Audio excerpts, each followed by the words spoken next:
വളരെ സിമ്പിളായിട്ട് എന്നാൽ നല്ല ടേസ്റ്റിലൊരു ബീഫ് റോസ്റ്റ് ഉണ്ടാക്കിയാലോ.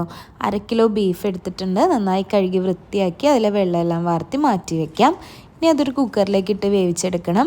1 ടീസ്പൂൺ മഞ്ഞൾപ്പൊടിയും 1 ടീസ്പൂൺ ഉപ്പും 1/2 കപ്പ് വെള്ളവും കൂടി ഇതിലേക്ക് ചേർത്ത് കൊടുക്കാം. ആദ്യത്തെ ഒരു 2 വിസിൽ ഹൈ ഫ്ലെയിമിലും പിന്നീടുള്ള ഒരു 4 മുതൽ 6 വരെ വിസിൽസ് ലോ ഫ്ലെയിമിലും വെച്ച് മുഴുവൻ പ്രഷറും പോയതിന് ശേഷം മാത്രം ബീഫ് തുറന്നു നോക്കാം. ചുവട് കട്ടിയുള്ള ഒരു പാൻ എടുക്കാം. വെളിച്ചെണ്ണ ഒഴിച്ച് അതിലേക്ക് പെരിഞ്ജീരകം ചേർത്ത് കൊടുക്കാം. ചെറുതായി അരിഞ്ഞിട്ടുള്ള സവാള അതിലേക്ക് ചേർത്ത് കൊടുക്കാം. നന്നായി വഴറ്റിയെടുക്കാം.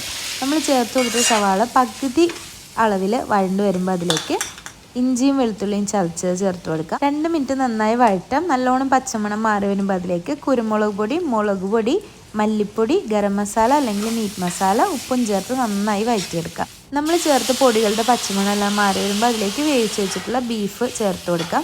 അതിൽ അത്യാവശ്യം വെള്ളം ഉണ്ടാവും. ഈ വെള്ളം നന്നായി വറ്റിച്ചെടുക്കണം. നല്ലോണം വറ്റിച്ച് ബീഫെല്ലാം അതിലേക്ക് നന്നായി ചേർന്ന് കഴിയുമ്പോൾ കറിവേപ്പിലയും 2 സ്പ്ലിറ്റ് ചെയ്തിട്ടുള്ള പച്ചമുളക് ചേർത്ത് കൊടുക്കാം. നല്ല പഴുത്ത 2 തക്കാളിയും കൂടി ചേർത്ത് കൊടുത്ത് നന്നായി മിക്സ് ചെയ്തെടുത്താൽ ബീഫ് റോസ്റ്റ് റെഡിയാണ്. താങ്ക്